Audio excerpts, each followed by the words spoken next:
2014లో మనం చూసాము 15 సీట్లు తెలుగుదేశానికి వచ్చినాయి. సరే, తర్వాత వాళ్ళందరూ వెళ్ళి అక్కడ జాయిన్ అయ్యారనుకోండి. అంటే సిటీ వరకు చూస్తున్నప్పుడు టీఆర్ఎస్ అంతగా బలం లేదు అనేటువంటి బలం అంటే బలం లేదనేది వాస్తవం కాదు, బలం అనేది చూపించారు కదా. ఇప్పుడు నేను అదే చెప్తున్నాను, టీడీపీలో ఉన్నప్పుడు రోజు చంద్రబాబు నాయుడు గారు మనతో కార్యక్రమం చేయించేవాడు. ఏదో ఒక కార్యక్రమం అగెన్స్ట్ గవర్నమెంట్, లేకపోతే కాంగ్రెస్ గవర్నమెంట్ 2004 నుంచి మేము అదే పని ఉంటుండే. సో అయినప్పటికి కూడా కాంగ్రెస్ పార్టీ ఏం చేయలేకపోయింది. ఇక్కడ అసలు అపోజిషన్ పార్టీ లేరు ఇప్పుడు. There is no opposition party to criticise.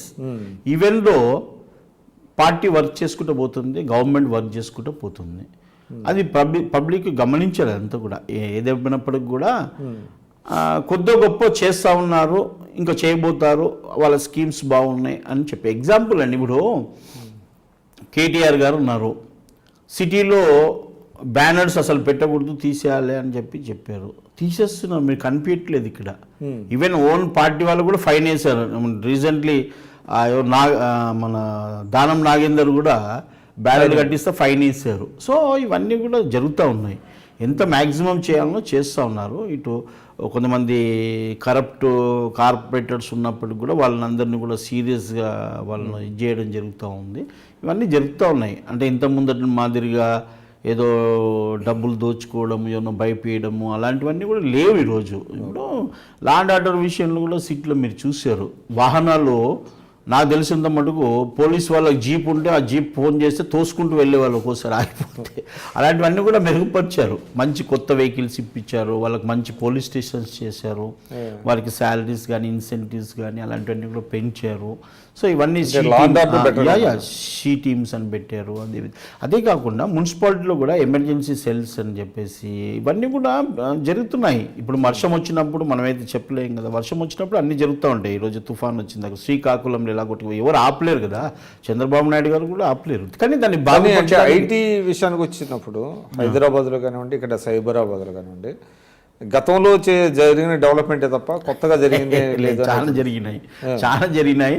అదే చెప్తున్నాను కదా, 4 సంవత్సరాల ముందు ఎవరైతే అనుభవం ఉందో వాళ్ళకి తెలుసు. ఈరోజు ఐటీ రంగమే కాదు, భూముల ధరలు విపరీతంగా పెరిగిపోయినాయి. ఇది వాస్తవం.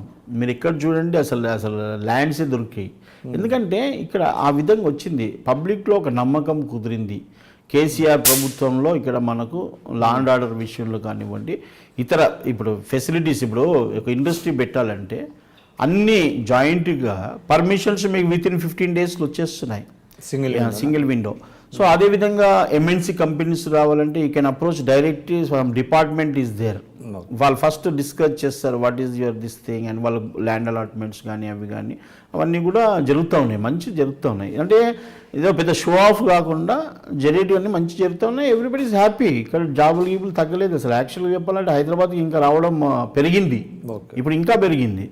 సో దానివల్ల ఏంటంటే జస్ట్ పొలిటికల్గా మాట్లాడుకోవడమే తప్ప హైదరాబాద్కు ఉన్నటువంటి ప్రజలకే కానివ్వండి, ఇండస్ట్రీస్కి కానీ ఏం నష్టం లేదు. మెయిన్ కరెంట్ కదా సార్. ఇప్పుడు 24 పబ్లిక్కి కావాల్సింది ఏంది? Main current, roads, law and order, లేకపోతే వాళ్ళకి కావాల్సినటువంటి సదుపాయాలు కల్పిస్తే సరిపోతుంది. అంతే తప్ప ఇంకా వేరే అడిగే వాళ్ళు లేరు కదా. జాబ్ అంటే ఈరోజు జాబ్ ఎవరికైనా దొరుకుతూ ఉంది. సపోజ్ ఎంఎన్సీ కంపెనీ లేకపోయినా ప్రైవేట్లో ఎంతోమంది జాబ్ లేని వాళ్ళు అసలు లేరు. ఈరోజు కూలీ నాలీ చేసుకున్న వాళ్ళకి కూడా 600 రూపాయలు దొరుకుతా ఉంది కదా. లేమే పని చేసుకోవాలనుకుంటే ఏంటి సిటీలో అసంతృప్తిగా ఉండేటువంటి వర్గం ఏది లేదంటారు. అంటే నిరుద్యోగులు చేసేదంతా నిరుద్యోగులు ఉంది, నిరుద్యోగులు అనేది ఉంది. నేను అనేది అంతా ఒకటేసారి చేయలేరు కదా, చేస్తున్నారు. నిరుద్యోగులు అనేది లేదు. నిరుద్యోగులు అనేది ఎక్కడ ఉందండి? ఇప్పుడు ఉద్యోగం గురించి నేనే ఎంతోమంది అడ్వర్టైజ్మెంట్ ఇస్తూ ఉంటాను, దొరికితే మంచి వాళ్ళు.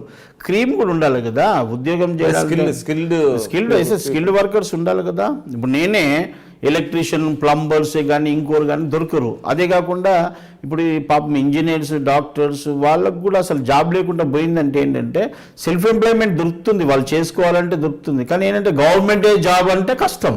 గవర్నమెంట్ జాబ్ లేకుండా మిగతా దాంట్లో చాలా అవకాశాలు ఉన్నాయి, ఎన్నో పెరిగిపోయినాయండి. ప్రైవేట్ హాస్పిటల్స్ ఎన్నో వచ్చినాయి, ఇక్కడ డాక్టర్స్కి ఇబ్బంది లేదు. లైక్ ప్రైవేట్ ఇండస్ట్రీస్ ఉన్నాయి, ఇంజనీర్స్కి ఇబ్బంది లేదు. లేదా ప్రైవేట్ ఆఫీసెస్ ఉన్నాయి, గ్రాడ్యుయేట్స్కి ఇబ్బంది లేదు. మీరు చూస్తున్నారు ఐ డ్రీమ్ న్యూస్ని. మీరు చూస్తున్నది ఐ డ్రీమ్ న్యూస్. అంటే కళలని నిజం చేస్తూ ప్రజలకి నిజాలని కళల ద్వారా తీసుకొచ్చే ఐ డ్రీమ్కి మై బెస్ట్ విషెస్. మీరు చూస్తున్నది ఐ డ్రీమ్ న్యూస్. మీరు చూస్తున్నారు I dream channel. For more videos, please subscribe iDream. మరిన్ని వీడియోల కోసం ఐ డ్రీమ్ ని సబ్స్క్రైబ్ చేయండి. Please subscribe I dream. And I am very much satisfied with the way interview went on. Kindly subscribe to iDream. For more videos, subscribe to iDream. and loads of fun entertainment and content, do watch iDream.